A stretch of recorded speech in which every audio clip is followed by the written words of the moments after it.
Hi everyone, welcome to our channel. It's learn daily. இந்த video என்ன பார்க்க போகிறோம் அப்படின்னா, நம்மளுடைய 50 டேஸ் சேலஞ்சில் 12th ஸ்டாண்டர்டுக்குரிய டே 2. ஸோ இன்றைக்கி நம்ம கவர் பண்ண போகிற உங்களுடைய சிலபஸ் என்னென்ன அப்படின்னா, ஃபர்ஸ்ட் லெசன் அண்ட் செகண்ட் லெசனில் இருக்க 2 marks and 3 marks plus first லெசனில் இருக்க டீட்டெயில் ஒன்று. இதில் என்ன பார்த்தீங்க அப்படின்னா, ஈக்குபொட்டன்ஷியல் சர்ஃபேஸ்னால் என்ன, அதுக்குரிய ப்ராப்பர்ட்டிஸ், நெக்ஸ்ட்டு எலக்ட்ரிக் ஃப்ளக்ஸ்னால் என்ன, அதோடைய ஸ்டேட்மெண்ட் வித் ஃபார்முலா அண்ட் உங்களுடைய யூனிட்டோட பார்த்துக்கோங்க. நெக்ஸ்ட் வாட் இஸ் போலரைசேஷன் அந்த கொஷின், கெப்பாசிட்டன்ஸ்னால் என்ன அந்த question, next what do you mean by corona discharge அந்த கொஷின்.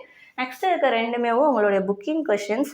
ஸோ ரொம்ப முக்கியமான கொஷின்ஸ், கண்டிப்பாக பார்த்துக்கோங்க. ஸோ என்னென்னா காஸ்லானா என்ன, அதுக்கப்புறம் போலார் அண்ட் நான் போலார் மாலிகுல்ஸ்னால் என்ன. ஸோ அதுக்குரிய ரெண்டு டிஃப்ரென்ஸ் மாதிரி பார்த்தாலும் ஓகே, இல்லை கொஷின் ஆன்சர்ஸ் மாதிரி பார்த்தாலும் ஓகே தான். நெக்ஸ்ட் ஒன்று என்ன அப்படின்னா, உங்களுடைய எலக்ட்ரிக் ஃபீல்டு வந்து ஆக்சியல் லைனில் எப்படி இருக்கும், ஆல்ரெடி பார்த்துட்டோம். இது வந்து உங்களோட ஈக்குவேட்டோரியல் லைனு.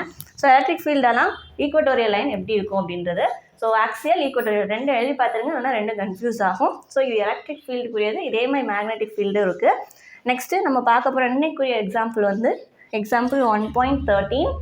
ரெண்டு பொட்டென்ஷியல் கொடுத்துருப்பாங்க. அந்த ரெண்டு பொட்டென்ஷியல் வந்து எப்போ 0 ஆகும் அப்படின்ற மாதிரி கொஷின் இருக்கும் அந்த ரெண்டு சார்ஜஸோட சென்டரில். ஸோ அந்த பிளேஸோட வேல்யூ கேட்டிருப்பாங்க. ஸோ கண்டிப்பாக இந்த கொஷினை பார்த்துக்கோங்க. தேங்க்யூ.